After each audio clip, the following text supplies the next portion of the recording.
Muy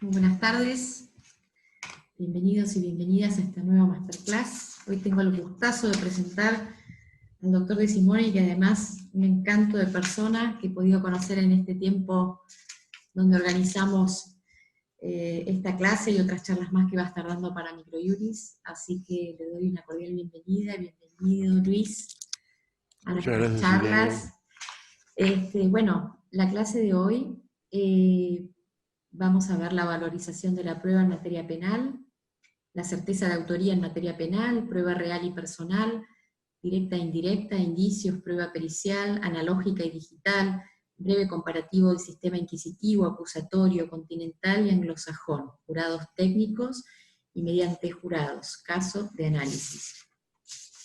Bueno, Luis María De Simone es abogado de la UBA, docente, investigador, doctor en Derecho y Ciencias Sociales, ex rector del IUCFA, doctor en Derecho y Ciencias Sociales, director de la Maestría Internacional en Ciencias Criminológicas y Forenses de la UCES, del 2006 hasta el presente, codirector del Máster Internacional en Convenio con la Universidad La Sapienza de Roma, Italia, expositor en distintos cursos y prácticas en el ámbito penal, procesal penal y derechos humanos, a nivel nacional y en el extranjero. Autor de numerosos libros, ponencias y artículos científicos que fueron publicados en Argentina, España, Italia, Uruguay y Brasil. Investigador en delitos complejos y crimen organizado. Voy a habilitar a algunas personas más que están entrando. Ok.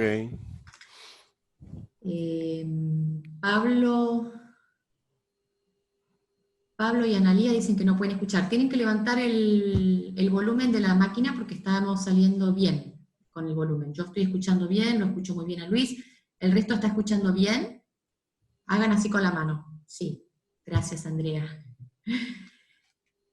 Ahí está entrando. Bueno, Luis, tuvimos un tema, porque viste que siempre algo puede pasar. La idea de esta charla era que saliera por Facebook, pero Facebook cambió, algo hizo en estos 2 días que pasaron. Estamos poniendo una placa avisando que no va a poder salir por Facebook, pero la gente que está entrando a Facebook va a poder meterse en el Zoom porque les hemos puesto las credenciales de acceso. Así que vamos a traerlos para el Zoom. Perfecto. Tenemos gente de distintas partes del país, ya han estado saludando desde Formosa, Santiago del Estero, desde Brasil, Corrientes, bueno, va a estar bueno esto, desde Entre Ríos, así que tu auditorio está bien variado. Perfecto. Yo voy a quedarme entonces dando acceso a la gente. Si vos querés empezar, yo me voy a silenciar y el auditorio es todo tuyo. Bueno, muchísimas gracias. Ante todo, agradecimiento a Microjuris por esta actividad en la cual se me ha invitado a trabajar en la parte penal y procesal penal, digamos, materia que trabajo desde hace 30 años, un poquito más tal vez, y la he trabajado desde diferentes lugares del mostrador. He estado tanto en el Poder Judicial, he estado en la parte policial, he estado en la parte académica, he sido defensor 10 años, intensos 10 años, por eso la actividad se centra, la he pensado como para defensores, no de los otros lugares. Agradezco también a la concurrencia y procuraré hacer un plot para que pueda ser útil a, digamos, a vuestros conocimientos lo que hace la valorización de la parte penal. Para poder lograr esto, cuando hacemos clases de posgrado, yo dirijo como se ha expresado, una maestría en ciencias criminológicas y forenses. En la maestría tenemos un bloque que es nociones de derecho penal y procesal penal. ¿Por qué? Porque si empezamos a trabajar la prueba por prueba, no sería demasiado útil, porque la prueba es algo que se produce en un caso concreto. Cuando fuera de un caso concreto tenemos que volver a aplicar la prueba, no es lo mismo. Entonces hay que analizar tema por tema y aplicar la casuística tema por tema. Conocer los principios genéricos de cada una de las pruebas y la valoración, pero lo importante es ver cómo la van a ver los magistrados. ¿Qué cambia de país a país, de provincia a provincia, de región a región? Cambia completamente. De Argentina a Brasil, con quien trabajamos muchísimo, de Argentina a Uruguay, de Argentina a Paraguay, para dar algunos ejemplos. Básicamente, lo que tenemos que pensar que la prueba o la valoración de la prueba es un mecanismo de poder. Por eso tengo que necesariamente explicar los antecedentes históricos, que generalmente a veces uno no los conoce, o al menos yo hace muchísimos años atrás no los conocía. Por eso hice mi primer libro. Fui columnista 10 años de la ley,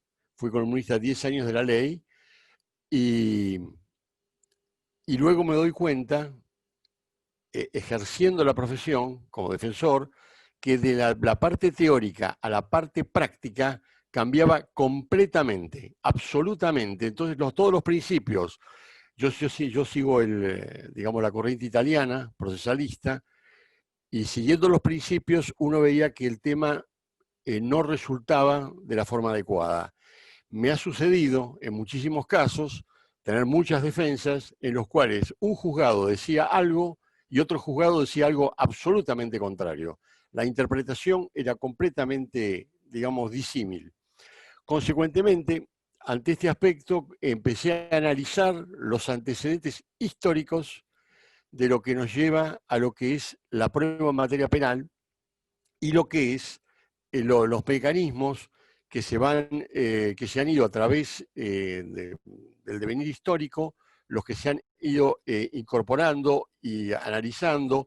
He tomado 5 o 6 autores que ustedes van a ver en placas y que yo voy a decir algunas referencias sobre ellos.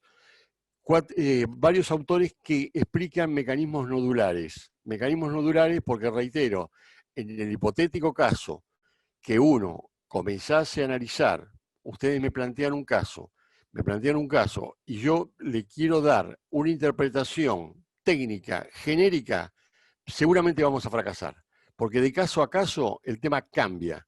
De caso a caso el tema cambia y además cambia fundamentalmente el jugador. Hay mecanismos que son, digamos, comunes a los jugadores y otros no. Y cambian también, depende de los esquemas políticos. Consecuentemente, lo que he pensado hacer, porque estuve pensando bastante en el formato, en razón de la brevedad del tiempo, piensen que nociones de derecho penal y procesal penal se da prácticamente en 30 y pico de horas, en varias clases, y si uno habla de penal y procesal penal en la facultad, creo que son 6 meses. Consecuentemente, ya quedamos que no a la casuística, voy a dar algún ejemplo histórico y en la próxima clase voy a dar algunos ejemplos actuales en los cuales nos ha tocado intervenir y las sorpresas que nos hemos llevado. En las sorpresas, voy a hacer la primera cita, siempre encontramos desde el 1200 hasta hoy un mecanismo que es, lo voy a decir en italiano, el famoso giudice nero de Calamandrei, el juez negro. Calamandrei decía que el juez negro es aquel juez que piensa o interpreta que la inocencia de su defendido es una ofensa a su toga, a la magistratura. Consecuentemente, esos jueces serían jueces de condena. En líneas generales creímos que eran jueces de la Inquisición, cuando vemos la parte histórica. Creíamos que eran jueces de los regímenes autoritarios, pero no. Está en la naturaleza humana, lamentablemente, y con el respeto de los señores magistrados, en muchas ocasiones se ve que el juez busca la condena. De ahí la importancia de tener un sistema en el cual la fiscalía sea la que maneje el ritmo del tema. Y el juez tiene que ser un juez imparcial, que tiene que valorar la prueba y valorar en una paridad, como diría Sentís Melendo, en paridad, prueba de cargo, prueba de descargo y el elemento que está, digamos, en juzgamiento. De lo contrario, sucede lo que les comenté que ocurría en lo que me motivó a hacer el primer libro, que era el libro de La prueba de su apreciación, que está, se los muestro porque está agotado.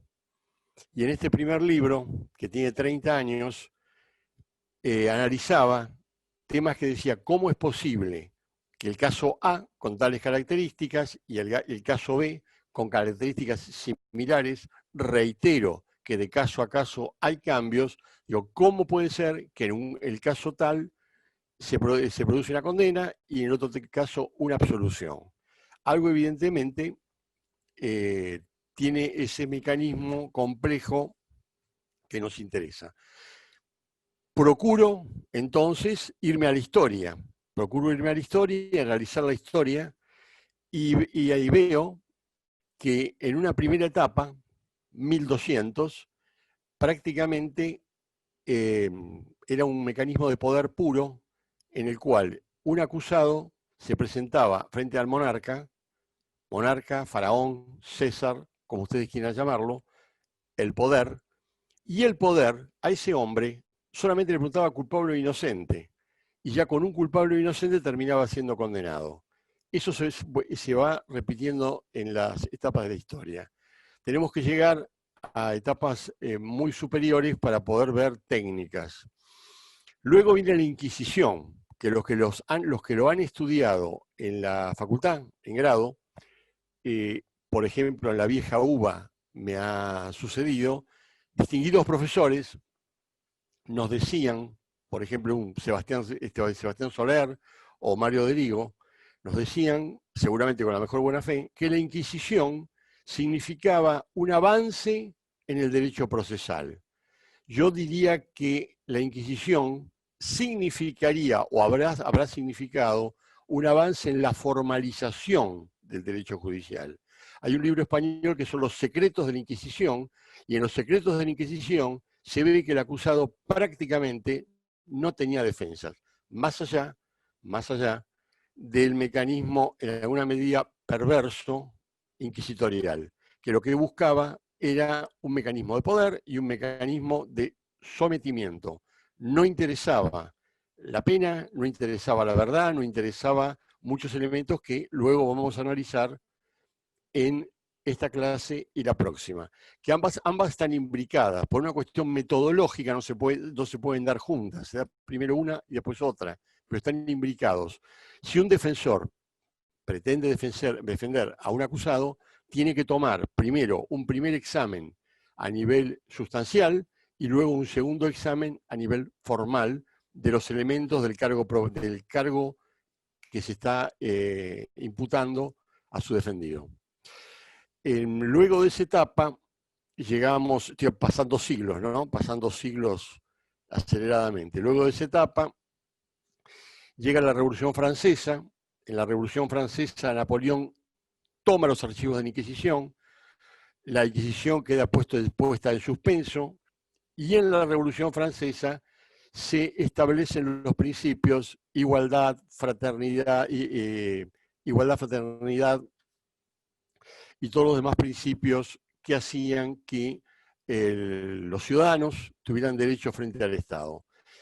Si nos vamos al derecho romano, vamos a encontrar que muchos principios de los pretores, que están en latín, y los van a encontrar en el derecho romano penal, son principios que después son tomados por la Revolución Francesa. La Inquisición también los tenía, pero la Inquisición no los utilizaba como un medio a favor del acusado. Por ejemplo, la famosa frase confessus, que la voy a repetir seguramente varias veces a lo largo de las charlas, confessus pro judicato habetur, que significa al confeso se lo tiene por juzgado. Eso significa que la confesión era un elemento fundamental, una prueba suficiente y fundamental, algo que en el antiguo derecho era esencial, culpable o inocente. No importaba luego presentar pruebas de descargo. Es más, en la Inquisición no se permitían las pruebas del descargo, porque el que se presentaba en un descargo a defender a un hereje terminaba siendo condenado por herejía. Pasaron siglos para que se pudieran integrar defensores y superar ese mecanismo complejo. Ese mismo fenómeno, como la historia es solo una, y los hombres vamos cambiando, no en nuestra naturaleza, vamos cambiando las modalidades históricas, vamos a ver que hay un recorte de la historia lamentablemente sobre el tema inquisitorial y sobre el tema autocrático. Básicamente, en las dictaduras militares latinoamericanas se ha visto cómo se aplicaban sistemas inquisitoriales. Cuando Donald Rumsfeld recibe la sorpresa del ataque a las Torres Gemelas, el protocolo que utiliza y que utilizan en Guantánamo para estar fuera del territorio norteamericano, que eso también me voy a referir a la próxima clase, curiosamente era casi en muchas partes una réplica del Índex de Peñafort, que era el código procesal formal de la Inquisición. El otro, el Maleus Maleficorum. Uno es del 1200, otro es del 1400. Pero los mecanismos es el individuo no tiene derecho de defensa. No declarado en aspecto formal, pero sí declarado de facto.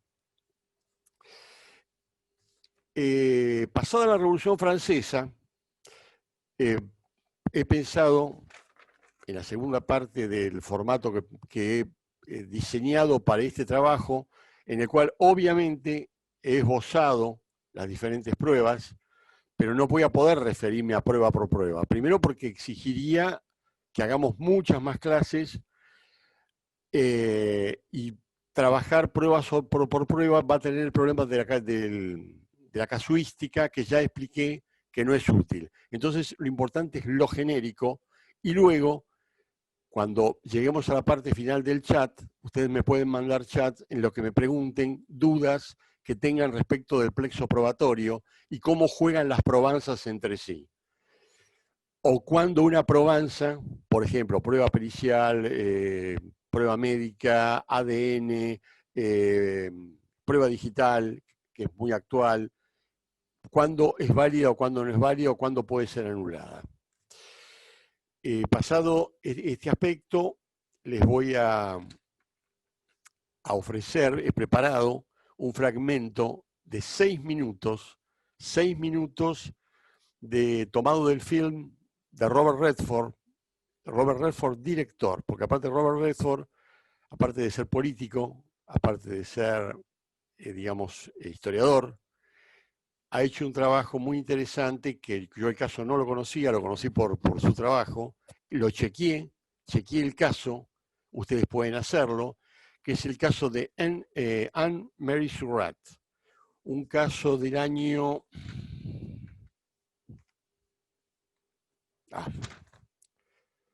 1700 y pico. Estábamos hablando que de la Inquisición pasamos a la Revolución Francesa. La Revolución Francesa no establece los principios en una constitución y, oh sorpresa, esos principios aparecen en la Constitución de Virginia. La Constitución de Virginia, digamos, terminada la Guerra de Secesión, la Constitución de Virginia establece los principios del debido proceso, el juicio por jurados, el principio de igualdad, etcétera, etcétera, etcétera. Pero ¿qué ocurre? Ocurre la muerte de Abraham Lincoln, del vicepresidente y del secretario de Estado por medio de los rebeldes. Porque los rebeldes, los sureños, pretendían, digamos, liderados por Booth, un actor que pretendía volver a la antigüedad, volver al esquema anterior a la Guerra de Secesión, que había sido, digamos, vencida, como todos saben, por el norte, y se hace una conspiración y termina con 3 homicidios. Eso produce más o menos una situación semejante a las Torres Gemelas, un escándalo general, una situación de pánico que el presidente provisional que tiene que tomar digamos, el cargo, no tiene mejor idea que hacer un juicio simbólico, que es lo que ocurre siempre. siempre en situaciones extraordinarias se va a hacer juicios extraordinarios.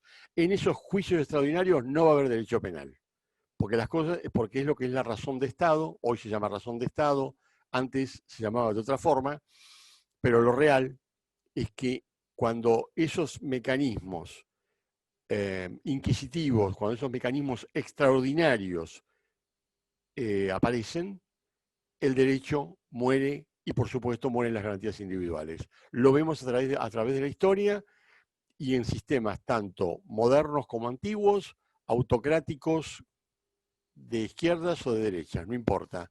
Es un mecanismo humano. Por eso en la segunda parte voy a empezar con una placa histórica en la cual van a ver ese mecanismo que lo tomé de un autor griego.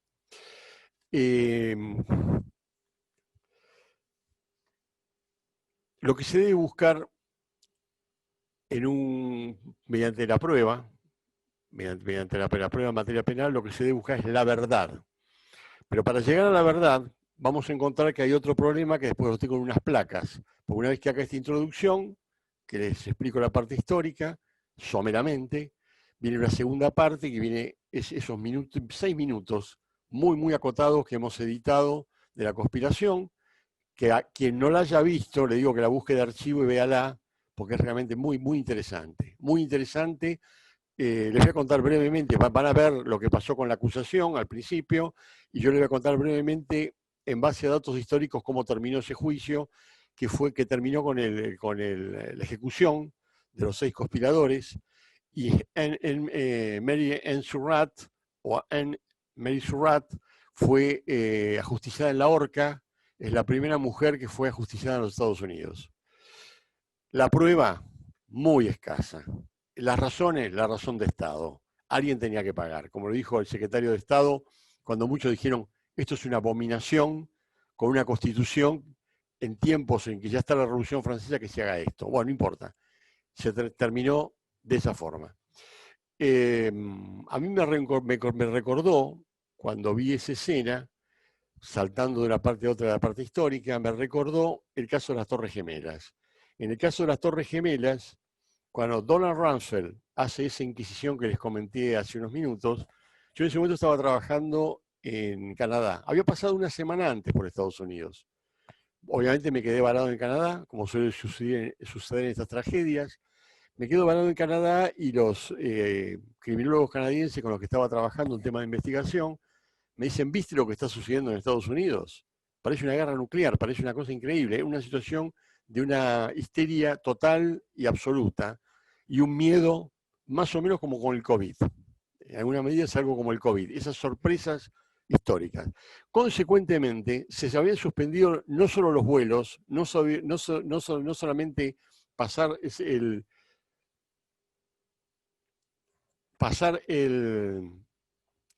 sobrevolar el territorio norteamericano, sino que además que cualquier persona que resultara sospechosa iba a ser detenida, más si tenía rasgos tipo árabe. Y en ese momento, verdad o no, no lo sabemos porque las pruebas no se vieron, y el tema fue, estoy hablando, lo que ocurrió en el momento fue que entre las personas que detuvieron, muchos, uno de los primeros que detuvieron fue a Haddam, supuestamente un chofer de Bin Laden.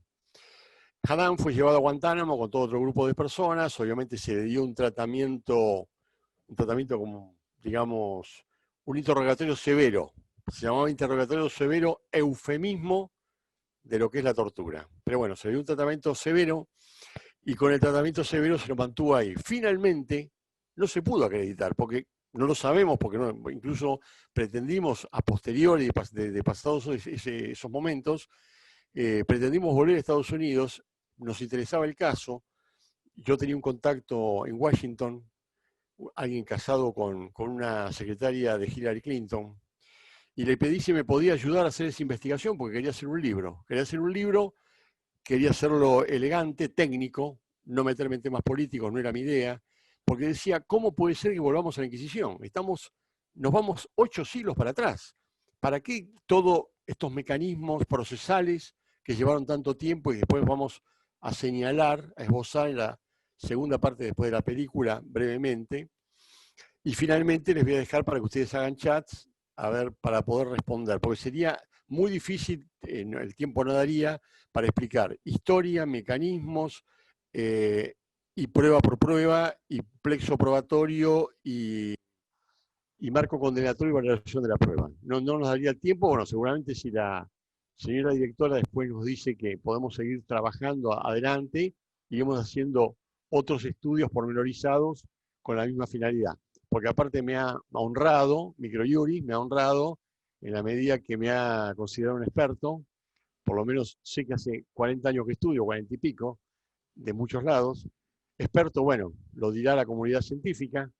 Entonces, me ha honrado con poder trabajar la parte de derecho penal y procesar penal. Y trato de hacerlo y que pueda serles útil a todos los que están interesados en esta disciplina que es apasionante. La muerte de vínculo me acaban de pasar que fue en 1865, no me acordaba. El tema fue en 1865, dije otra, pues no tengo acá una cantidad de papeles para no irme por las ramas, y no lo encontraba. Bueno, ahora en este momento les voy a pasar, ofrecer pasar un videíto corto. Tomen algunos datos que les interesen, porque luego eso va a complementar o a linkear con los otros mecanismos que vamos a explicar, que vienen luego de la Revolución Francesa, es cuando empiezan los primeros tratados de derecho procesal. Bueno, a ver si podemos tener la suerte de ver el videíto.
Mary E. Surratt, in aid of the existing armed rebellion against the United States, you are charged with having received, entertained, harbored, concealed, aided, and assisted John Wilkes Booth, John H. Surratt, and their Confederates, David E. Harold, Lewis Payne, George A. Atzerodt,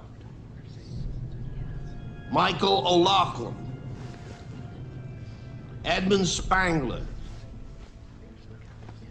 Samuel A. Mudd, and Samuel Arnold in traitorous and murderous conspiracy to kill then President Abraham Lincoln, Vice President Andrew Johnson, and Secretary of State William Seward.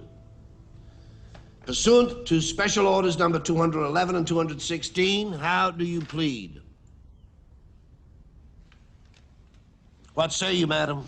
Guilty or not? I am innocent. In that case, as each of the defendants has entered a not guilty plea, we will begin. Judge Advocate Holt, please proceed. Just a moment, Your Honor. What is it, Senator? I wish to request an adjournment. An adjournment? We just got here. My client has been in custody for a month, wasn't allowed to contact counsel until yesterday. General Hunter, a delay will only serve to prolong the nation's sorrow. My learned colleague, you've had over 4 weeks to prepare your case, no doubt assisted by the entire War Department. I believe the defendant is entitled to equal consideration. Senator Johnson, our fellow citizens must be permitted to put this tragedy to rest. The sooner we dispose of this matter, the better, for everyone. Everyone but my client. Judge Advocate Holt, please proceed. In that case, I move for termination. Termination? On the grounds this trial is unconstitutional.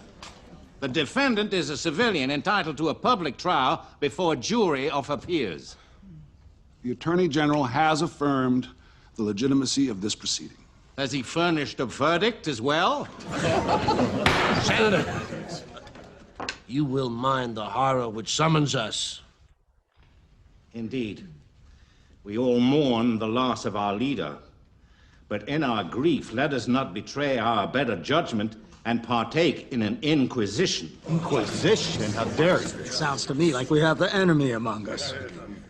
Maryland not being among our most loyal of states during the war, its senator ought to certify his allegiance to this court. I have served this nation as its Attorney General. That is certification enough. Nevertheless, we may require counsel to sign this oath of loyalty, as prescribed by Congress. I'm a member of Congress, the same body that creates armies, authorizes military tribunals, and makes major generals like you. Our authorization comes from the War Secretary, Edwin Stanton, and by order of the President.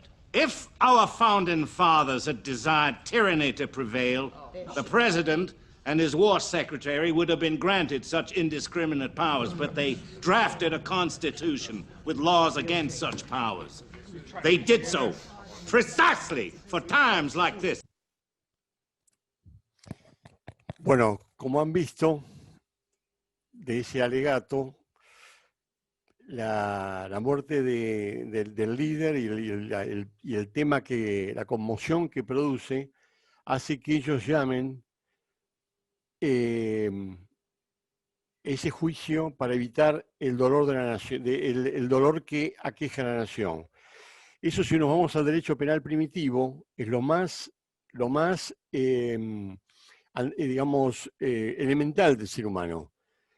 Sebastián Soler, en una primera parte de su tratado, cuando analiza el derecho penal primitivo, analiza en el cual lo que se busca es la vindicta, una vindicta que se hacía para poder en la tribu recuperar, digamos, la pacificación, porque en el derecho penal primitivo no existía el individuo. Van pasando muchos siglos hasta que el individuo pueda ser tenido en cuenta, que es con la Revolución Francesa. Sin perjuicio que la Revolución Francesa, los que hayan estado en París, se van a dar cuenta. Yo lo busqué en el Pantheon, busqué a Danton, Marat, a muchos de los revolucionarios, no están ahí. Salvo algunos de los doctrinarios, como Voltaire, Montesquieu, los demás están en fosas comunes en las afueras de París. Con lo cual, los principios de la Revolución Francesa no se aplicaron en la Revolución Francesa. Nos corremos a Estados Unidos y vemos que el tema se vuelve a producir de la misma forma. Me llamó la atención, por ejemplo, también, que Stanton, que era a cargo del Ejecutivo, en esa situación extraordinaria, se manejó con decretos especiales. querían decretos especiales, querían un derecho penal formal, querían un derecho penal formal sin derecho de defensa, y cuando el secretario que nombra el Senado, que era un secretario, que era el procurador, que tenía un procurador adjunto, que nombra el Senado para defender ese caso, pese a que era parte de, digamos, de las tropas de la Unión y no de los confederados, cuando se lo quiere designar, se lo trata como si fuera un traidor con intereses opuestos, ofende que él hable de inquisición, que es lo que estábamos hablando, porque se vuelve a producir un mecanismo inquisitorial. Y lo más curioso es que todos los hechos no estaban ni tipificados ni probados. Ni tipificados ni probados. Tipificación, sabemos que el common law o el derecho, digamos, norteamericano no lo tiene, como los que siguen el sistema, pero los hechos probados sí tenían que tener que estar probados porque la Constitución exigía la prueba. Y no había prueba, y algo peor, la prueba estaba armada, porque solo tres testigos declararon. De los tres testigos, uno era el testigo sospechoso que parece que había sido una declaración armada, el otro había estado seguramente trabajando con en Richmond, que era la capital del norte, había estado trabajando como en un servicio de inteligencia, como lo cual en términos de hoy sería como un topo. Y el tercero es un militar que hizo un allanamiento para encontrar un tema de armas y demás, y que cuando el defensor lo entrevistó, dijo primero que no había visto en el allanamiento determinadas cosas que eran fundamentales, y luego en el tribunal cambia su versión y con tres elementos muy dudosos y sin apelación, Mary Ann Surratt con los demás es ajusticiada en la horca. Esos mecanismos ocurren siempre en las situaciones extraordinarias. Cuando fue el caso por el comparativo de las Torres Gemelas, vimos que este supuesto chofer de Bin Laden no se pudo acreditar que haya sido, digamos, el chofer.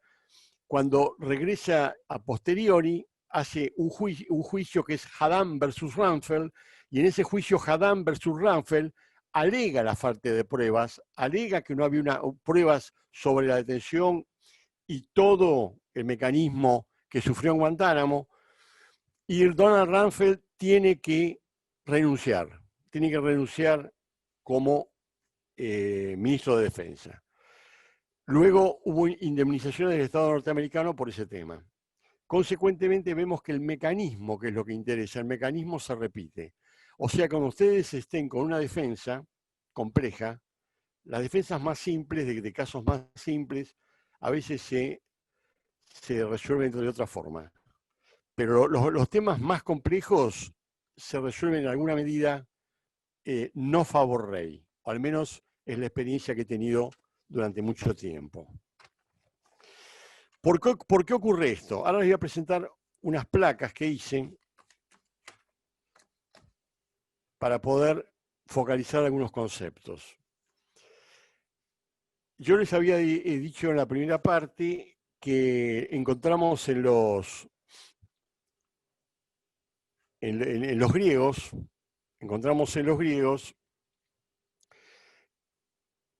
los principios que hacen a la naturaleza humana. Un filósofo ya desaparecido, a quien tuve el gusto de conocer y tratar, Jaime Barílico decía,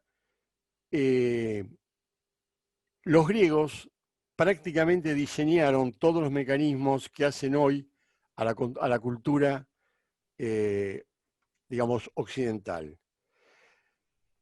En lo que utiliza él como concepto es en una parte, o yo tomé temas de Sófocles. Yo tomé un tema, en base a un libro de él, tomé un tema de Sófocles. Sófocles dice, en la tragedia de Edipo, dice, no me interesa, Edipo, que tu exilio sea injusto, porque es mi voluntad. Así Creonte resume la tragedia que es la arbitrariedad de la naturaleza del poder humano. Alguien que trabajó muy bien ese tema es Nietzsche, que es tomado por Michel Foucault, en La verdad y las formas jurídicas. ¿Por qué digo esto? Porque nosotros, si vamos a pensar las formas jurídicas como una ecuación matemática, estamos equivocados. No se va a dar porque no funciona de esa forma. O sea que, en el mejor de los casos, podremos, como decía Eduardo Couture, presentar la prueba, analizar la prueba, y que el tribunal no se escuche, no se analice la prueba y nos dé la razón. Eso decía Eduardo Couture. Yendo al tema, ahora comenzando con los principios de las pruebas que considero nodulares, ustedes sabrán que la más antigua de las pruebas es la confesional, utilizada como medio de evidencia de cargo durante siglos y hoy en la modernidad es solamente un medio de defensa irrenunciable. Y esto lo dice un gran autor procesalista que era Bernardo de Quirós. Tomo todos clásicos.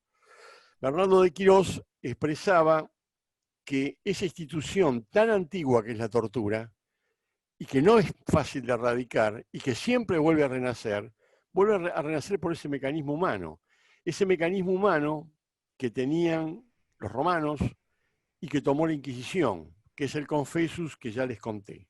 Consecuentemente, una prueba, primer comentario, una prueba indagatoria con confesión, vamos a suponer que sea una confesión plena, que no sea una confesión calificada, porque la confesión calificada es la confesión en que me preguntan, ¿usted cometió tal ilícito?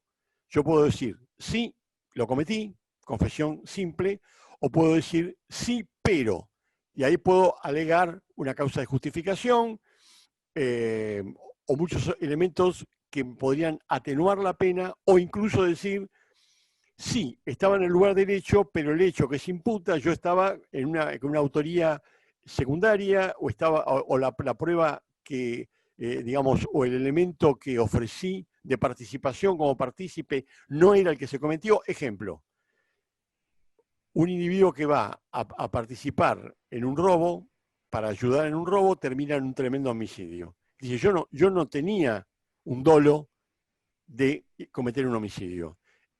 Uno de los más agresivos de la banda cometió el homicidio. Consecuentemente, esa confesión prácticamente es una confesión calificada. La confesión simple, sí, yo sabía y colaboré.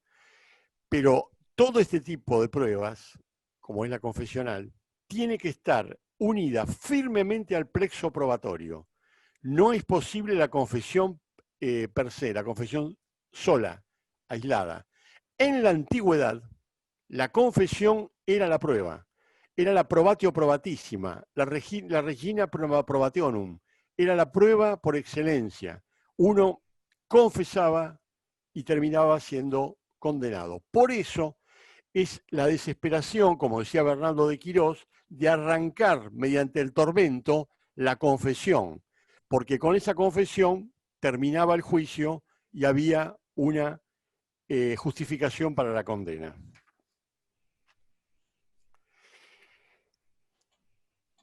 La confesión del acusado, como les decía, en otra placa, debe concordar plenamente con la prueba independiente para evitar la presión errónea o la realizada incluso por personas, digamos, personas mentales alteradas. Hemos visto en ocasiones que alguna persona con un perfil, ya tenemos que ir a perfiles criminales, con un perfil esquizofrénico, por ejemplo, o con un perfil de culpabilidad, confiesa un hecho que no ha actuado. Ese es un tema ya para la psiquiatría forense, pero ha sucedido.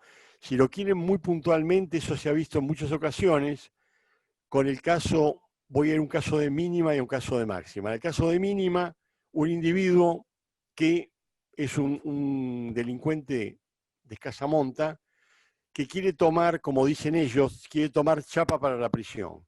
Para tomar chapa para la prisión se atribuye un homicidio de otro, porque ellos dentro de sus códigos carcelarios, los homicidas, tienen más nivel que los delincuentes contra la propiedad y obviamente no están en la situación de aquellos que son violadores, que son los que peor la pasan en las prisiones, porque es algo muy mal visto dentro de los códigos carcelarios. Otro tema que es importante es cómo llega la noticia criminis. Cómo llega la noticia criminis es un tema que va a tener un importante tema. No voy a hablar de temas actuales, ni voy a hablar de temas políticos actuales, pero hay varios casos en los cuales está el tema de la noticia criminis.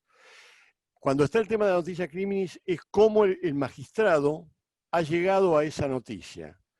Si ha llegado por prueba independiente, si ha llegado por prueba prevencional, si ha llegado por algún individuo que confesó en un expediente, si ha llegado mediante un arrepentido o, lo peor que podría pasar, que llegue por medio de servicios de inteligencia, en los cuales hoy están bastante devaluados, no acá solo, sino en el mundo. Porque entonces directamente ahí habría que salir a probar, prueba por prueba, con los elementos que permite el derecho procesal, que lo que presentó o que se deslizó de un servicio de inteligencia concuerda con lo que el magistrado está juzgando. Sería todo un tema para una clase y un tema para dar un montón de explicaciones, y aparte es un tema bastante complicado.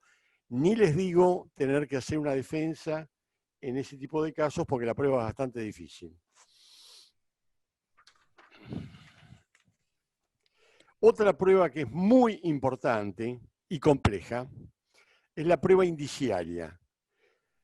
En la prueba indiciaria hay elementos de diferentes orígenes que deben ser analizados por diferentes expertos, como por ejemplo huellas de sangre, ADN, armas, pruebas químicas, autopsias, secuestros de bienes, un montón de elementos que cuando llegan al juzgador, el juzgador no tiene la prueba de que el acusado es el autor de ese ilícito. Pero hay un plexo probatorio, un montón de elementos que harían creer o suponer que esa persona es el autor de ese ilícito que se investiga.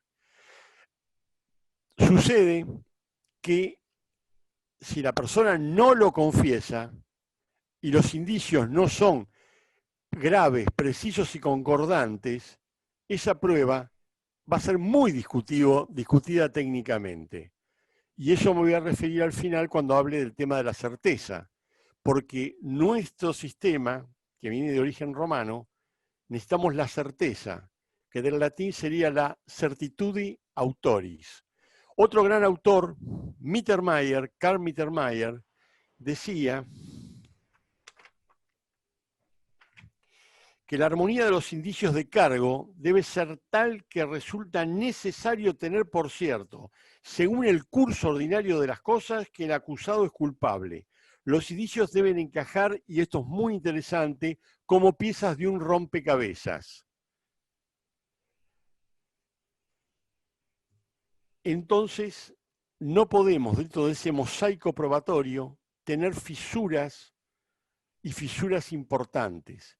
Si, por ejemplo, se dice que una persona cometió un homicidio, tenemos que colocarla en el lugar del hecho, tener testigos o tener, actualmente con la ciencia avanzada, pruebas de ADN en victimario y víctima, autopsias que revelen que la forma del homicidio fue de esa forma, en las armas utilizadas y un montón de elementos más.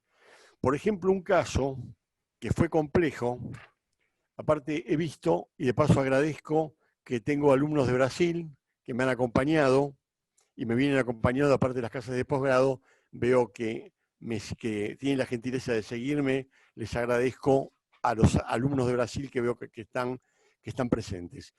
He analizado en un jurado de doctorado, siendo jurado de doctorado, un caso que les va a llamar la atención, pero bueno, ocurrió en una parte de Brasil. Viene un fiscal a defender su tesis, y cuando viene a defender su tesis cuenta que una persona es hallada suicidada, que esa persona que es hallada suicidada había sido perseguida y que esa persona había sido inducida al suicidio. Inducida al suicidio. Otros decían que en alguna medida no se podían encontrar ningún tipo de elemento, porque había sido muy bien barrida la escena del crimen, muy bien hecho, tema que en realidad lo pueden hacer solamente profesionales de alto nivel, que pueden hacer eso que ustedes ven por Netflix. Es bastante difícil barrer todas las escenas de un hecho, hasta el punto que el mismo Carl Mittermeier, y entre nosotros otro autor, Albarracín, que trabajó mucho en la parte de ciencia policial, siguiendo a Gorf, que a quien también me voy a referir, expresaba que es muy difícil, tanto Mittermeier como Albarracín, porque el criminal, hay muchos elementos de prueba que desconoce. Es imposible probar hasta lo imposible. Siempre hay un elemento que va a hacer, que se le va a pasar por alto, y eso, diría Albarracín, va a ser el hilo de Ariadna del cual vamos a tirar para encontrar los elementos de prueba. Hubo un caso en Argentina hace casi un siglo en el cual, y estamos hablando que no había ADN ni mucho menos, en la cual la Corte Suprema de París dio la extradición de un francés que pasó por Buenos Aires y había cometido un homicidio y prácticamente no había pruebas. Se hizo con marcas de sangre que llevaron a dudas, esas dudas llevaron a testigos, a averiguar a la persona, a averiguar víctima y victimario, llegaron los testigos a decir que había deudas de dinero, finalmente Interpol actuó en París, este hombre se quebró, encuentran en la valija de allanamiento elementos de la víctima, valiosos, y ahí ya se armó un elemento que la persona se quebró y fue a la confesión. Bueno, resultado, cuando alguien dicen que se suicidó, y se suicidó, porque digamos por instigación al suicidio, que los códigos lo contemplan, en la práctica es muy difícil instigar al suicidio. Una forma de instigar al suicidio, que dijo este doctorando, que se graduó, digamos, de doctor, es mediante dos pruebas. Hay que hacer jugar dos pruebas. Una es la prueba psiquiátrica y psicológica, y la otra es la prueba pericial. Porque a veces la prueba pericial no nos va a dar, digamos, la prueba del mecanismo, o el mecanismo va a ser dudoso. Pero la prueba indiciaria, la prueba pericial, es la que no todos, ante presiones, vamos a ser víctimas de un suicidio, o nos vamos a someter a un suicidio. En realidad, la persona tiene que tener un perfil determinado, tienen que seguirlo y acosarlo permanentemente hasta llegar a quebrarlo y finalmente probarle con elementos que la persona esté en una forma que está perdida. Con lo cual, esa persona, la mejor salida que tiene es suicidarse.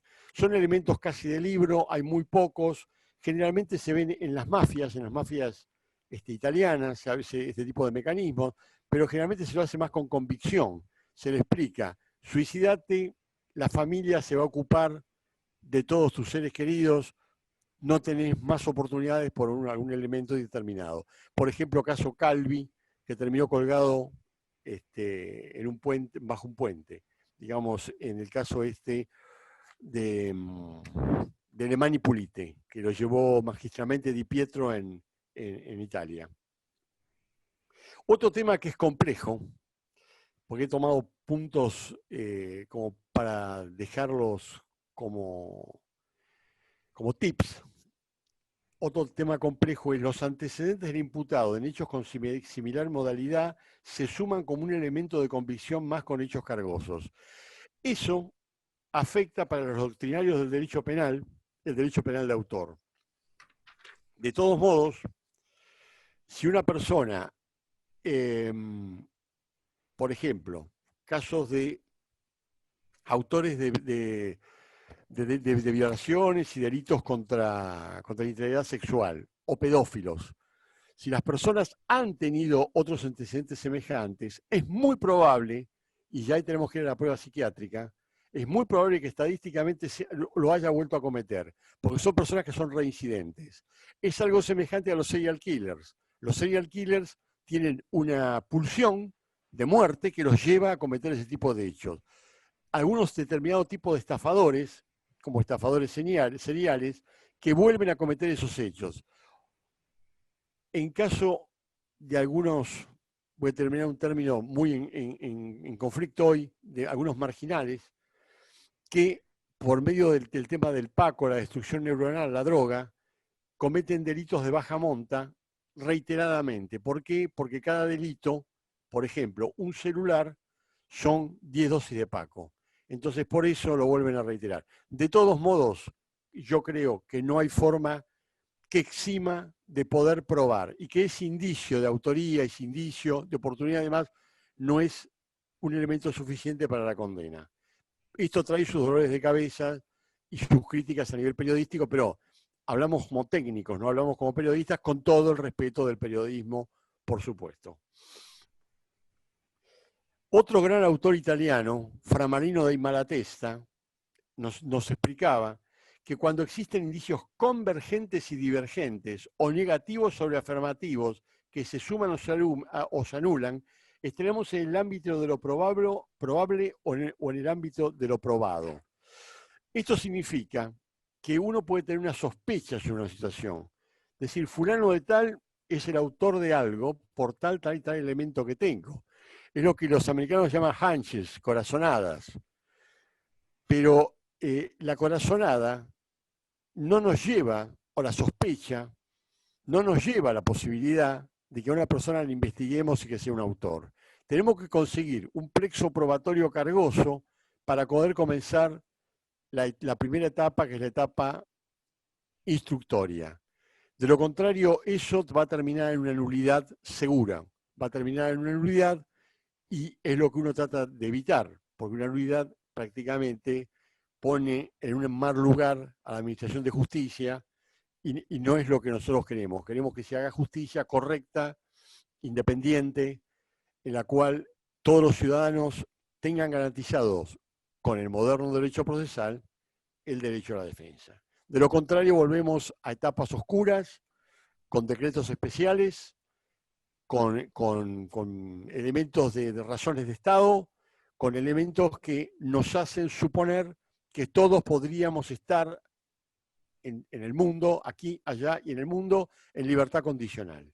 Y eso realmente no es algo que me parece que nos interese, porque si tuviésemos la desgracia, quiera Dios que no, que alguna vez terminemos acusados de algo, vamos a querer tener todo el principio de inocencia a nuestro favor, vamos a querer tener todas las pruebas a nuestro favor y vamos a querer que se nos trate dentro del debido proceso como ciudadanos, no como súbditos ni no como sospechosos. Consecuentemente, algo es lo probable, para terminar con Fra Marino, y otra cosa es lo probado. Un gran maestro, un inmortal maestro del derecho, Francesco Carrara, nos explicaba, yo lo hago concordante con Fra Marino, que respecto de un hecho podemos encontrarnos en 4 situaciones: de ignorancia, de duda, de probabilidad y de certeza. De ignorancia, si ha ocurrido un hecho, no sabemos qué pasó. Por ejemplo, en un caso famoso que hubo, no voy a citar el caso, ya se imaginarán, que de un homicidio-suicidio que hubo en Puerto Madero, frente había aparecido un cadáver quemado al cual se le habían cortado las manos. Jamás se pudo llegar a establecer, hubo muchas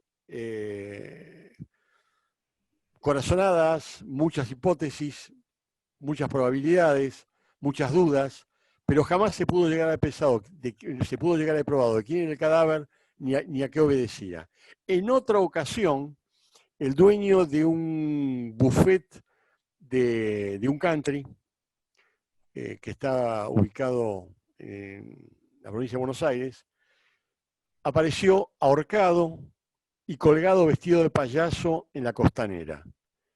Todos, en ambos casos, a nivel institucional y judicial, se pensó que se trataba de un simbolismo mafioso, un mecanismo del crimen organizado. No se pudo probar. ¿Qué nos diría Carrara de eso? Carrara nos diría, estamos en un marco de ignorancia. Hay algo, pero tenemos un marco de ignorancia. De duda, por ejemplo, en el caso del que estaba vestido de payaso, ya había un poco más de ignorancia. Había ignorancia e investigando se entró en un marco de duda. ¿Por qué? Porque se decía que tenía algunas leves conexiones con el narcotráfico, lo que no permitía tener por cierto que tener conexiones con el narcotráfico, que tener, vamos a suponer, estamos suponiendo, que tener como pantalla un restaurante en un country, lo hiciera para disimular que era un lavador de activos de un grupo narco mexicano. No se pudo probar. Había probabilidades. Entonces estábamos en un marco de duda. Teníamos duda. De probabilidad. También ese tema, en la medida que se avanzó y que se vio que había habido un cierto lavado de activos y una cierta conexión, habría probabilidad que esas sean las razones de ese crimen. Probabilidad. Pero esas razones no nos habilitan a tener por cierto que un grupo criminal cometió ese homicidio y que este hombre fue víctima de ese grupo criminal. Pese a que algunos del grupo criminal, que dicen que parte de un desprendimiento del cartel de Sinaloa, dicen, probablemente estaban en esa situación. Y finalmente de certeza.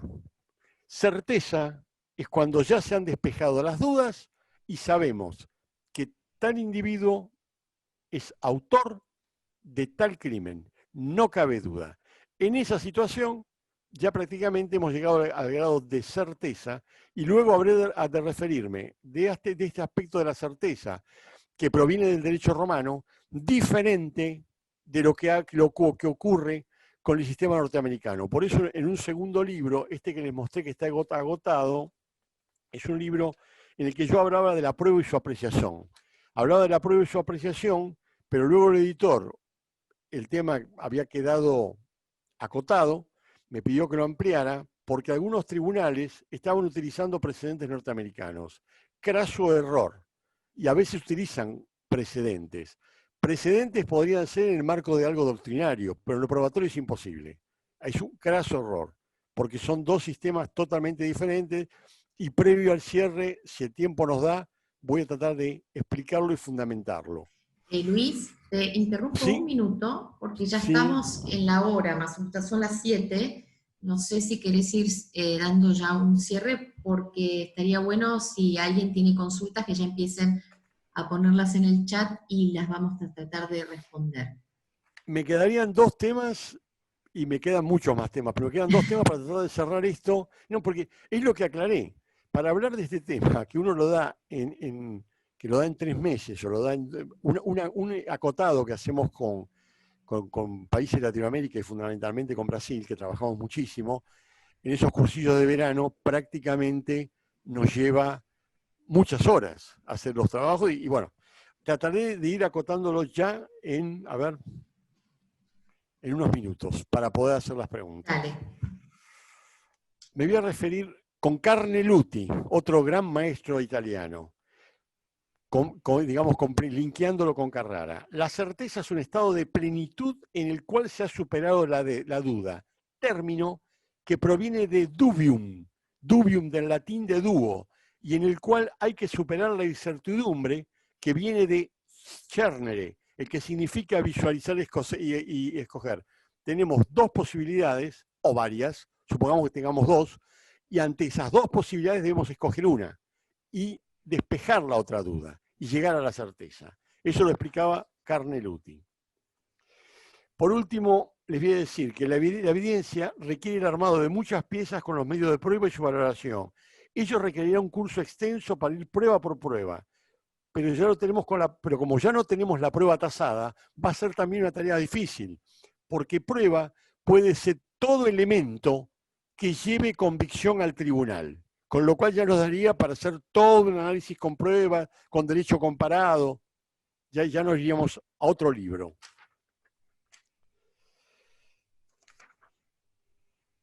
voy a 2 elementos más y ya me voy a las preguntas. ¿Estoy bien, directora? ¿Se me escucha? Bueno, no. La prueba del derecho anglosajón, ¿estoy bien? 2 Sí, minutos más. sí, dale, sí, por supuesto.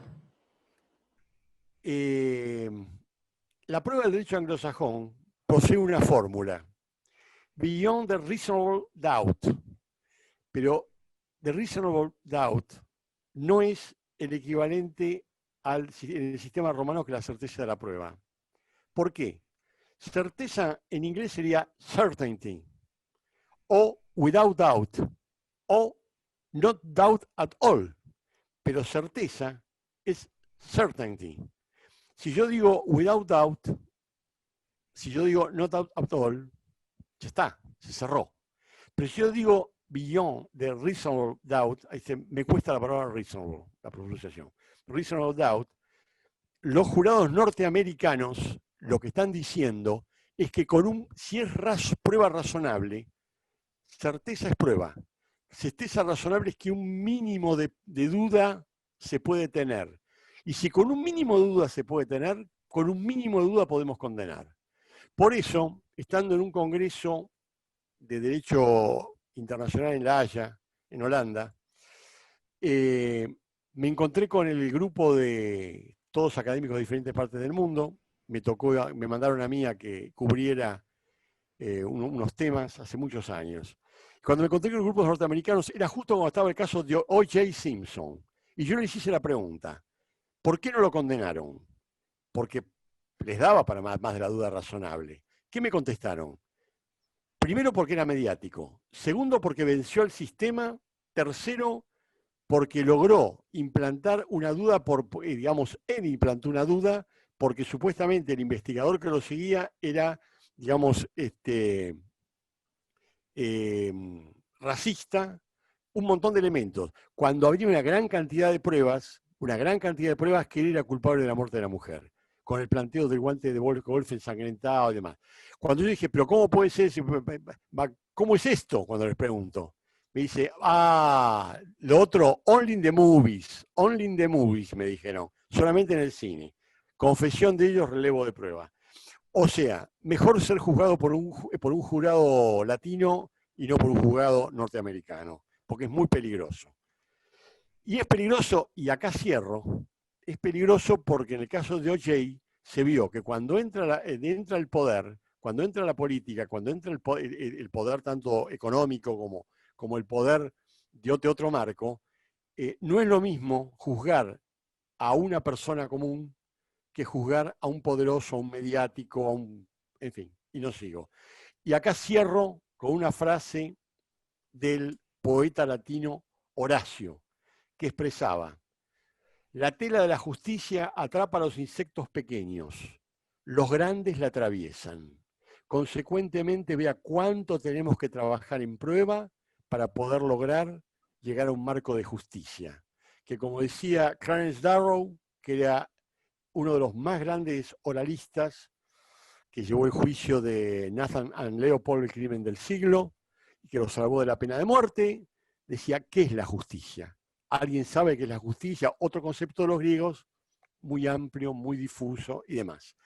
O sea que con esto, hasta acá llegué por esta parte, les expliqué que hay que trabajar prueba por prueba, pero no nos va a alcanzar nunca porque vamos a ir al casuismo. Algo mismo va a pasar con la parte de la tipicidad, que la vamos a conversar en la próxima clase. Y luego, si tenemos una tercera, se nos da más adelante, vamos a tratar de complementar ambos conceptos para tener los dos mecanismos básicos, y ahí estaremos balbuceando los mecanismos básicos de lo que es penal y procesal penal, que para hacerlo uno tiene que llevar más o menos 16 libros escritos y no escribió nada, y unos artículos más. Bueno, espero haber sido claro, no haberme ido por las ramas, y gracias, Daniela. Bárbaro, Luis. Acá justo estoy avisando, porque están preguntando y pidiendo que des más charlas, entonces les cuento que el 10 de septiembre, a las 18 horas, vas a estar hablando sobre tipicidad y ausencia de antijuridicidad. Claro, incluso ahí lo que voy a hacer es, les hago un, digamos, un anticipo, les hago un anticipo que a lo mejor no solamente, ahora voy a estar más pragmático. Hubo 2 casos que se publicaron en Microjuris, porque Microjuris tiene una gran ventaja. Tiene la ventaja que no hay prácticamente censura, se respeta a los autores, y un caso complejo, y se publicó. La verdad, yo estoy muy agradecido. Piensen que he trabajado en muchas editoriales, he trabajado en la ley, he trabajado en el derecho, otras más cercanas no digo, y ahora tengo el honor de estar con Microjuris. Pero lo grande de Microjuris es que no, por lo menos a mí, no censuran al autor, porque a veces el director viene y dice, pero mira que esta cosita que estás diciendo acá no es políticamente correcto, pero yo estoy hablando como jurista, pero no, pero ¿por qué va? No, acá no hay ese problema, responsabilidad del autor. Y hubo 2 casos, uno de un homicidio que terminó, que se los voy a contar, es un tema con una condena a prisión perpetua. Con una condena a prisión perpetua cuando no estaba la prueba, no estaba el plexo probatorio. La Inquisición, no sé. Pero es hoy ahora en democracia. Sucedió, les voy a contar ese caso. Aparte, para que quieran más detalles, está publicado también en Microjuris.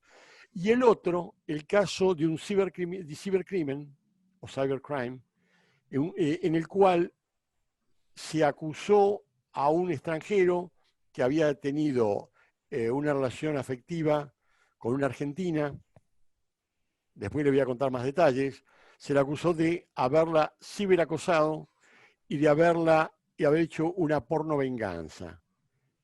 Busquen hasta la próxima semana en el Código Penal donde encuentran esa tipicidad. Yo no la encontré. Y ahí nos viene otro problema, que vamos a tener a las pruebas clásicas, pero da para mucho, que es la prueba personal, la prueba real, la prueba escopométrica, la prueba pericial, la prueba indiciaria, creo más o menos la referí por abuelo de pájaro. Nos vendría la prueba analógica y la prueba digital. Ahora con los delitos, digamos, el cibercrimen, tenemos que ir a la prueba digital, que les confieso la estoy estudiando. Di 2 conferencias que me pidió una organización de usuarios de la computación.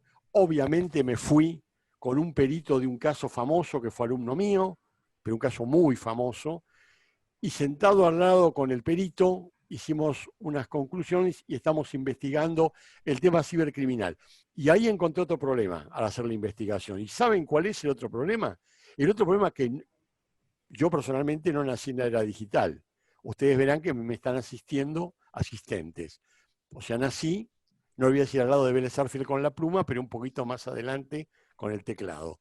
Pero hoy, con esto, los jueces no piensan en forma digital. Los jueces piensan en forma analógica, piensan en papel, piensan en el documento en papel. Y eso presenta toda una gran cantidad de problemas, sumado a las pericias.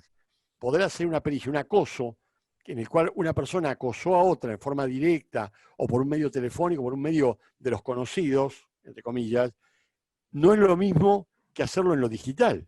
Y en lo digital puede pasar que un determinado grupo que está en Medio Oriente envía un dato a Estados Unidos y ese lo reenvía a Europa y tenemos un caso de terrorismo digital. Tenemos un caso de terrorismo digital.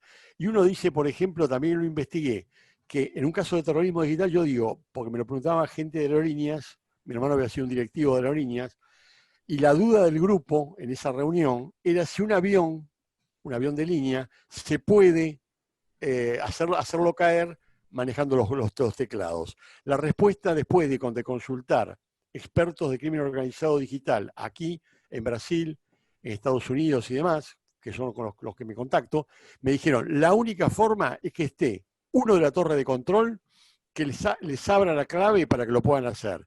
Directamente, desde afuera, solo hasta ahora en las películas. Solo ahora en las películas. O sea, ahí pueden derribar un avión, que podría ser un acto de terrorismo, un acto de guerra. Bueno, hasta acá llego y escucho las preguntas. Bueno, los invito entonces a enviar si tienen consultas. Acá Rubén Arturo Melazo dice, doctor, indubio pro reo, Constitución, ¿cómo se puede condenar con mínimo de duda? La respuesta es no se puede condenar. no se puede condenar. Lo que pasa que ciertos magistrados tienen, como diría Calamandrei, el jus generis, van a condenar con un marco de duda. Nosotros defensores vamos a ver ese marco de duda, y lo único que nos va a quedar, porque el poder lo tienen los jueces, lo único que nos va a quedar es la revisión y la apelación y la nulidad. Pero tenemos que ir a otras instancias y el detenido sigue detenido. O sea, técnicamente, teóricamente, el indubio es insoslayable, pero en la práctica es difícil. No sé si respondo a la pregunta. Ok. ¿En los ciberdelitos se requieren nuevos medios probatorios que complementan los tradicionales? Pregunta Matías Augusto Monteros. Repito, porque digamos, como digo siempre en las clases, y los que me conocen y me siguen hace 14 años, que me aguantan, saben que lo primero que digo es, si sé la respuesta la digo, y si no digo lo voy a averiguar. Les voy a decir lo que sé y lo que estoy investigando hasta ahora. Lo he comenzado a investigar hace 2 años, 1 año y medio. Prácticamente casi todos los delitos que tiene el Código Penal se pueden hacer de forma virtual. Pero para poder responderlo, porque si me preguntaran, ¿y tal delito de tal artículo del Código? Tengo que llamar al experto sentado al lado mío y decirme cómo es el mecanismo. ¿Respondí? Sí. Pregunta Betiana, ¿cuál es el alcance de la prueba de la videograbación? La prueba de la videograbación, el alcance de la prueba de la videograbación es que no haya sido tomada, digamos, en forma subrepticia. Eso está ligado con la noticia criminis. O sea, cómo llega noticia criminis, cómo llega la noticia al juzgado. La prueba no puede llegar contaminada. Ejemplo, si yo, por ejemplo, en este momento ingreso con un hacker, ingreso y tomo o hago una videograbación de algún hecho, sin autorización de las personas, que las personas tienen desde antes, desde siempre, desde hace un siglo, lo que llaman los italianos il diritto sulla propria immagine. Todos tenemos derechos sobre nuestra imagen. Si ya nos toman ese derecho sobre la propia imagen, ya automáticamente hay una nulidad, porque no nos pidieron permiso para grabarnos. Segundo, cuando uno va a grabar a alguien, por ejemplo, yo me comunico con Andrea, o me comunico con algunos de los que están presentes. Me comunico, no le aviso que lo voy a grabar y lo estoy grabando. Entonces yo luego pretendo presentar esa prueba ante un tribunal. Me van a decir, pero usted no le avisó y consiguió la autorización para hacer esa grabación. Consecuentemente debe haber más y podría buscar más elementos más y consultar más, pero 2 son consentimiento y que la prueba ha sido tomada de forma ilícita. Si la prueba no fue tomada de forma ilícita, esas grabaciones caen en nulidad. Ok. No veo más consultas. Voy a mostrar un minuto que vos me pasaste para dejar una placa. Me dan un segundo que voy a mostrar la placa con tus datos de contacto, ¿verdad? Que me mandaste. Sí. Perdón, este es el PowerPoint, perdón. Acá estamos. Bueno, este es el libro, ¿no? Que están todos bien, no sé si lo están pudiendo ver. Yo no lo veo. ¿No? Ver, No. Ahí está. ¿Sí? Ahí está. Bien. Este libro, no sé si querés comentarlo. ¿Este está agotado o se consigue? No sé. Dignidad, ¿es la de dignidad humana? Es la segunda edición y creo que han quedado 100 copias. ¿Por qué? Porque cuando salió este libro, cayó el COVID, o sea, la cuarentena, y el editor se quedó con todos los libros, que incluso es más, estamos pensando que a futuro habrá que hacer una nueva estrategia. También lo conversaremos con ustedes como editores para ver qué creatividad tenemos para los libros papel, porque a veces nos pasa, por ejemplo, con Brasil trabajo, con los hermanos del Brasil, trabajo hace 14 años y tienen muchísimo de mis libros, incluso uno de mis libros fue traducido al portugués. Esos libros en Brasil están, en Argentina se han comprado bastantes y quedan pocos. Pero muchos del problema es que si yo se los puedo mandar virtual, pero quieren la dedicatoria. Entonces, como quieren la dedicatoria, no sé cómo hacerlo. Firma digital, firma digital. Bueno, sí, hay 100 ejemplares y después no sé qué va a pasar. Esa Pero fue la acá respuesta. tenemos una placa con la UCES, Maestría en Ciencias Criminológicas y Forenses, ¿no? Que... Bueno, eso es una maestría que tengo el honor de dirigir desde hace 16 años, que se comenzó a trabajar con la Sapienza de Roma. El codirector era el doctor Vincenzo Mastronardi. Siempre la criminología se trabajó desde el lado de la Facultad de Medicina. En este caso particular se trabajó conjuntamente con el derecho. El jurista que le pidieron que lo hiciera es el que habla con ustedes. Ellos hicieron algunos viajes acá, yo algunos viajes a Roma y trabajamos sobre esto.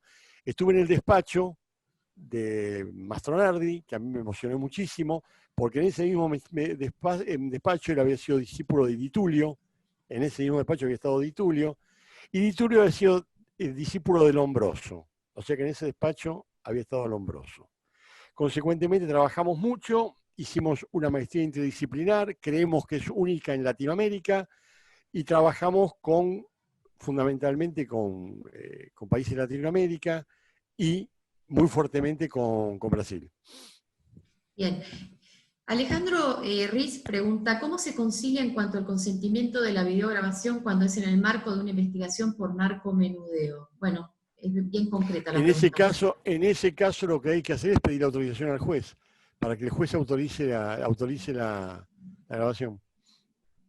Okay. Tiene que estar el juez y el fiscal. El juez y el fiscal o el fiscal tiene que autorizarlo, para que la prueba ya haya ingresado y pueda ser controlada. Sí. Pido disculpas, pero me falta una placa que no encuentro y espérenme un minutito que voy a tratar de encontrarla.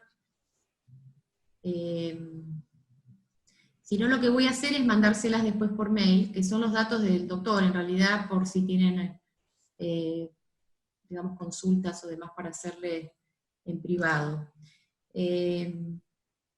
Pregunta Emilio, perdón Luis, te interrumpí. Pregunta Emilio, en el caso de la grabación a un tercero para usarlo como prueba. Sí. ¿Cuál es la duda? No, no, está como incompleta la pregunta, porque en realidad, ¿cómo se haría, supongo? ¿Cómo se hace, cómo es válida una grabación a un tercero para usarlo como prueba? Pero Emilio, si me estás escuchando, por ahí me podés completar la pregunta. Hugo dice, en casos de abuso sexual de un menor, ¿cuál es la fuerza probatoria de la cámara Gesell, cuando es la única prueba de cargo relevante?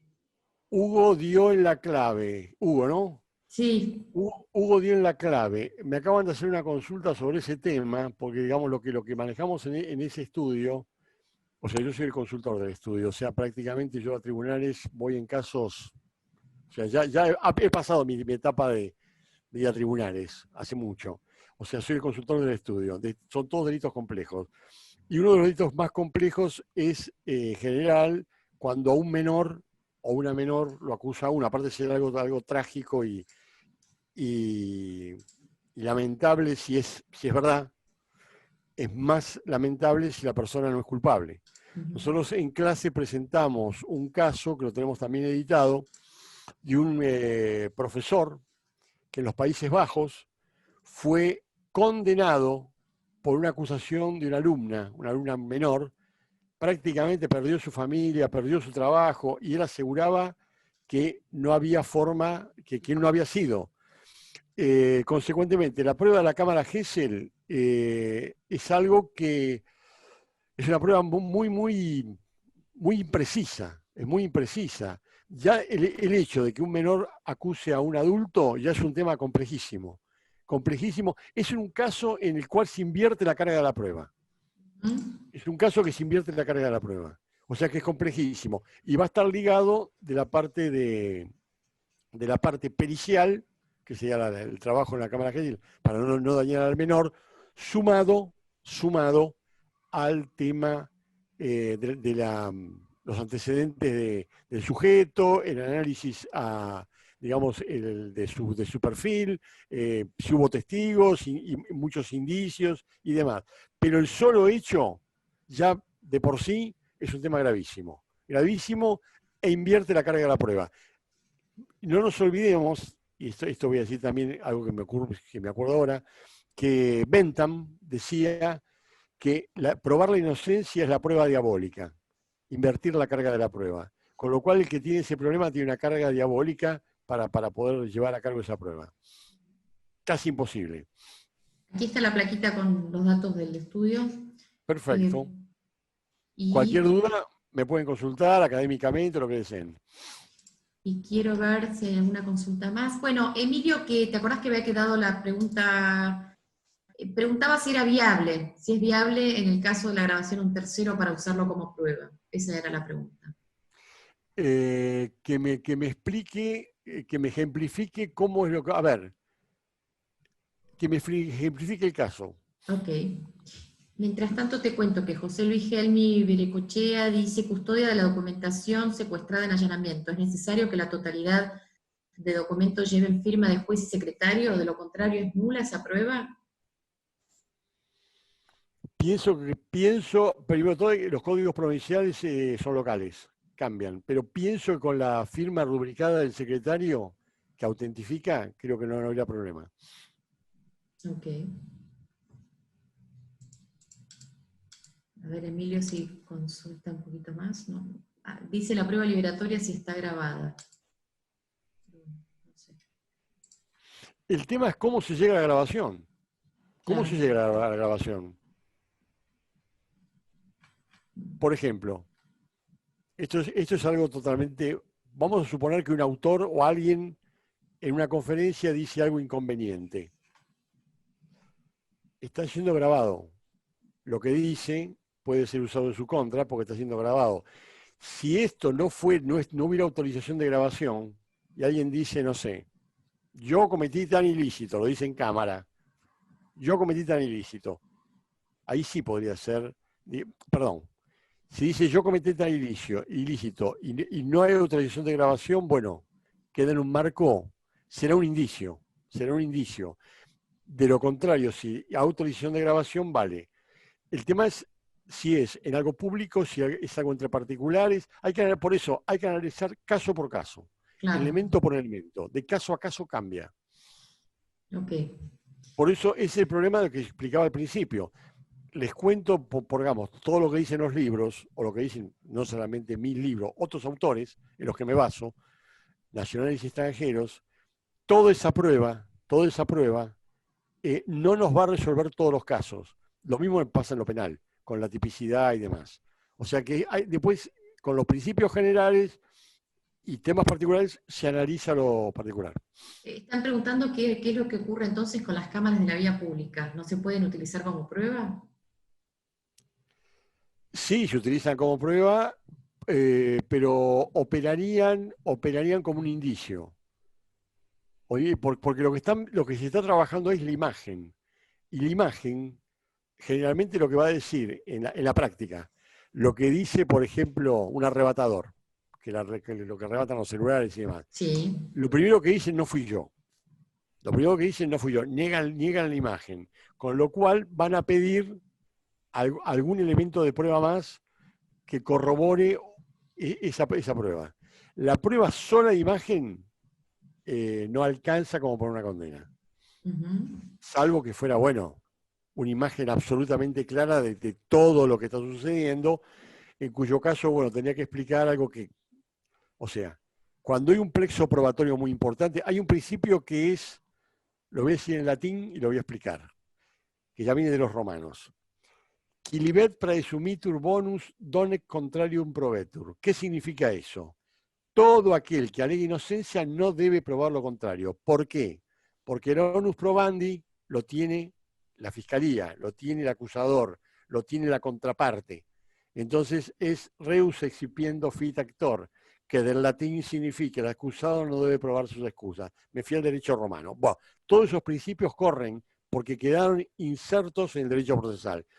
Entonces, en el hipotético caso que me presenten una prueba dudosa, yo no tengo que probar nada, salvo y eso lo dice Carneluti, en las ecuaciones carnelutianas, salvo que las pruebas sean de tal entidad que aunque haya algunas fisuras, me obliguen a mí a explicar. Entonces, el fiscal me va a decir, a ver, en un juicio oral, usted tiene todas estas pruebas en su contra, hay una pequeña fisura. ¿Usted va a explicar o no esto? Porque el no explicarlo, si bien no hace presunción en su contra, va a dejar que el marco de duda y la sana crítica racional, complejo. Aquí Es el único caso en que Gustavo, tiene que salir a explicar. Gustavo comparte un caso emblemático de la prueba que es reflejado en la película El crimen de Cuenca, que son 2 personas condenadas por un Bueno, homicidio recuerdo el confeso por caso. torturas, y luego el que aparece vivo, el que había sido dado por asesinado, ¿no? Bueno, nos pasa el dato de la película para... No, pero yo el caso recuerdo la película, es muy buena la cita, recuerdo la película, ocurrió durante la dictadura franquista, fue un caso real, ese fue un caso real, que yo lo doy como ejemplo ese caso, conjuntamente con el crimen de la viuda Daisy, que no, tendría que fijarme las fechas porque no me las acuerdo, pero creo que anterior a ese caso, en París hubo un caso de la viuda Daisy, que fue una mujer que la familia desapareció.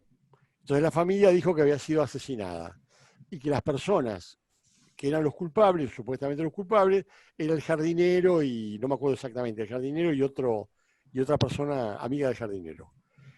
Resultado, los toman estas personas, bajo tortura las hacen declarar y son ajusticiadas en la guillotina. Un año después aparece la viuda Daisy, que por un problema que había tenido se había ido de Francia y había estado en Bélgica. Al reaparecer, ya los 2 autores habían sido ejecutados en la guillotina. En ese caso fue suspendido el Superior Tribunal de París. En el crimen de Cuenca fue algo bastante parecido. Es decir, ese es el problema que uno de los autores italianos, lo tengo citado, lo expresa muy claramente. Creo que era Foschini. Foschini aclara que si no tenemos el cadáver, no podemos con la desaparición dar por sentado el homicidio. ¿Por qué? Porque técnicamente no es que el cadáver es la víctima perdón, que el cadáver es el corpus delicti. El cadáver no es el corpus delicti, pero del cadáver tenemos la certeza de la muerte y con la autopsia vamos a tener el mecanismo muerte. De lo contrario, no sabemos ni que está muerto ni cómo murió.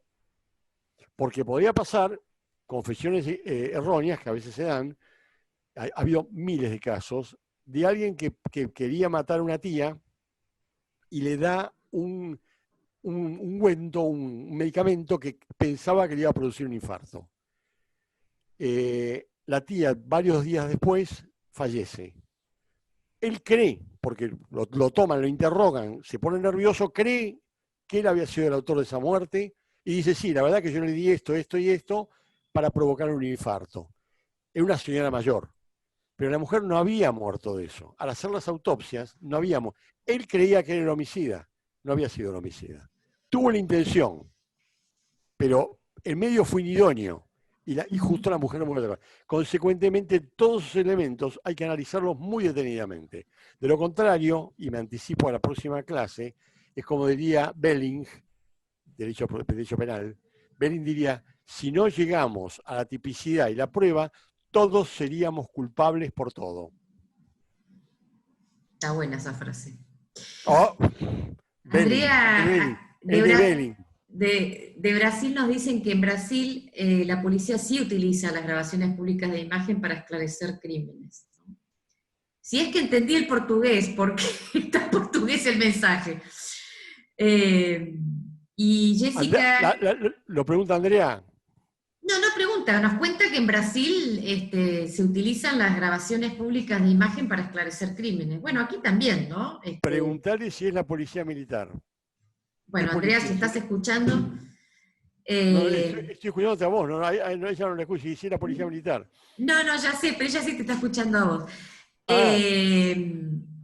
A ver, ¿policía militar o policía civil? Ambas.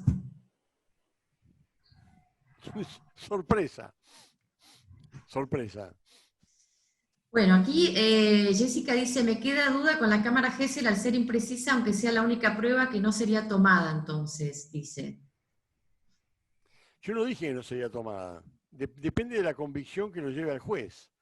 Teníamos que hacer, para poder hacer una respuesta, y ahí tenemos que ir a estadística, teníamos que tomar 20 o 30 casos semejantes, y ver los tribunales que resolvieron en base a esa prueba. Seguramente nos vamos a encontrar que en un caso pasó algo, en otro caso pasó otra cosa, que es lo que estoy explicando de la relatividad. Y vamos cerrando porque estamos ya en 7:30. Dice Javier, ¿los testigos de actuación cuándo deben estar presentes? ¿Al momento de la redacción del sumario o desde el momento cero en que se inician las actuaciones? Por ejemplo, cuando hay indicios de sospecha de estar cometiéndose un delito. Los testigos de actuación, pregunta. Sí, hemos tenido un caso de unos muchachos que estaban traficando marihuana y anfetaminas. Entonces estaban en un departamento traficando en Barrio Norte, estaban traficando eso. La policía de la ciudad se entera de ese hecho porque le comenta que estaba sucediendo ese hecho, busca testigos de actuación y para poder evitar presuntas nulidades o que ataquen con nulidades, cuando ya llegan pidiendo el allanamiento del fiscal y demás, cuando llegan con todo vienen con los dos testigos, de tal forma de que después no sea que ingresan y los testigos y los presuntos imputados digan, nos colocaron las balanzas, nos colocaron esto, nos colocaron lo otro. O sea, la respuesta es que lo aconsejable es que acompañen los testigos en todo momento, los testigos de acusación. ¿Nos recordás que sostenía que probar la inocencia es una prueba diabólica? Jeremías Bentham. Muy bien. Acá están pidiendo que otra clase trates la prueba ilícita. O sea, bueno, eso me llevaría a la nulidad, a trabajar el tema de nulidad. Bueno, vos toma la idea, toma nota y preparamos otra clase. Si tengo un minuto, si yo muestro algo en cámara, ¿se puede ver? Sí. Si yo muestro un libro, ¿se puede ver? ¿Cómo te quiero? Sí, Luis, se puede ver. Mostralo. Me voy un minuto hasta la biblioteca y vuelvo. Estoy en el próximo despacho. Bueno, dale. Este es el lugar de trabajo. Qué personaje que les traje, ¿eh? No me digan que no me pasé. Con citas de todo tipo. Es lo más. Ya tiene que ir cerrando, Ichi. Sí, ya sé. Pero es un placer escucharlo. Yo no lo puedo cortar, pero bueno, ya vamos cerrando. Aquí Andrea, bueno, ahora le leo. Aquí tiene un caso de un jugador famoso que fue condenado por homicidio de su novia, pero su cuerpo nunca fue encontrado. Ya llegué, me fui hasta el centro y volví, ya llegué. Antes me tenía que ir más lejos. Bueno, a ver, ¿qué tenés para mostrarnos? Dos cosas. La primera, lo que me están preguntando de la prueba ilícita fue trabajada en 3 libros, La nulidad en el proceso criminal, de Palma.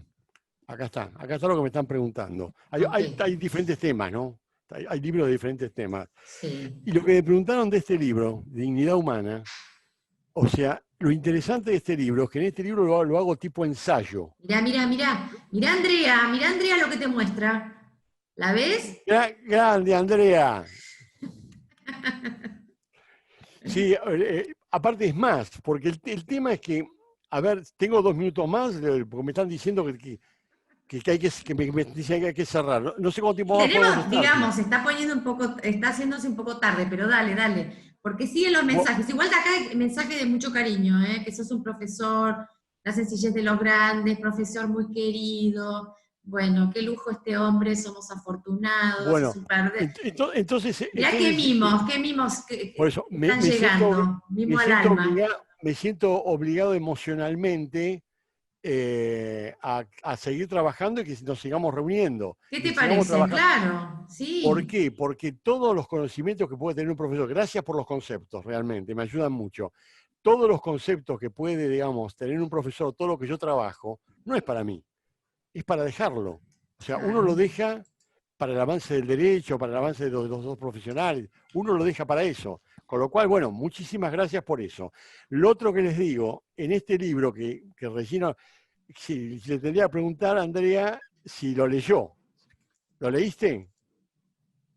¿Sí? Bueno, Obvio. porque porque el problema es que, por ejemplo, libros grandes, tratados, yo una vez estaba por hacer un tratado, tengo 2 libros grandes, los libros grandes no se leen.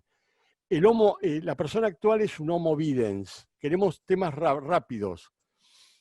Consecuentemente, esto nos hace que uno cada vez escriba más corto.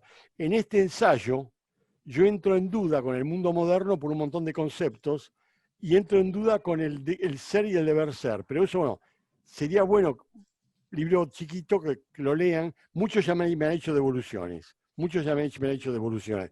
Porque en alguna medida, en un mundo que cambia, ¿podemos manejarnos en el mundo del ser cuando el positivismo quedó? Perdón, en un mundo que cambia, ¿podemos manejarnos en el mundo del deber ser? La norma es tal, pero ya las normas están cayendo. Y estamos en un interregnum que vamos a otras normas. Entonces, por eso todo hay que repensarlo. Y ahora con el COVID hay que repensar más cosas todavía. O sea, digamos, la parte medicina yo lo comparo con un tema como las Torres Gemelas, que tengo otro libro que se los muestro en la próxima clase, que es sobre las Torres Gemelas y el tema jurídico de las Torres Gemelas. Si no, tengo que venir con todos los libros para acá. Bueno, Luis, mira, voy a hacer una cosa. Les voy a mandar a todos los que se inscribieron para hoy un mail con la inscripción para la clase que viene, para que se puedan completar el formulario para poder continuar con esto. Le vamos dando formato a distintas clases. A mí me encantaría que ellos también, los que están viendo y son los que tienen las inquietudes, que puedan también sugerir temas. Entiendan que son cápsulas de 1 hora, ¿no? A veces el derecho penal es tan grande que, bueno, tendríamos que hacer enorme, cuestiones prácticas, ¿no? ¿Qué es lo que a ustedes les sirve para ir mañana? Tendríamos que trabajar, para eso teníamos, o sea, yo propondría, veo acá 102, ¿puede ser 102? No, hemos tenido, que estuvieron viendo la charla, fueron más de 50 personas, pero bueno, a medida que pasó el tiempo fueron retirándose porque tienen cosas que hacer, pero sí has tenido 60 más o menos seguidores hoy, escuchando la clase. Bueno, Andrea, los que me dicen gracias, yo le digo gracias a vosés. Gracias a vosés y gracias a ustedes y a vosés. Gracias porque, bueno, así me estimulan a seguir investigando. Así me estimulan a seguir investigando y a seguir trabajando. Me van a dar trabajo, sí, porque a lo mejor habría que hacer una estadística en el sentido de qué temas les interesan. Claro. Y yo los estudio. Porque algunas cosas las voy a tener que estudiar y preparar. Bueno, yo les voy a mandar un mail y que el que quiera que me sugiera algún tema y yo se lo traslado al doctor y bueno, y armamos alguna clase especial sobre eso. Gracias, Luis, un placer escucharte. Nos vemos la próxima. Mirá, te mandan corazones. Chao. Corazones. Chao. Gracias, Luis, gracias a todos por estar aquí con nosotros. Chao, y hasta gracias. nuestro próximo encuentro, Gracias. Hasta nuestro próximo encuentro, chao. Chao, Luis, gracias.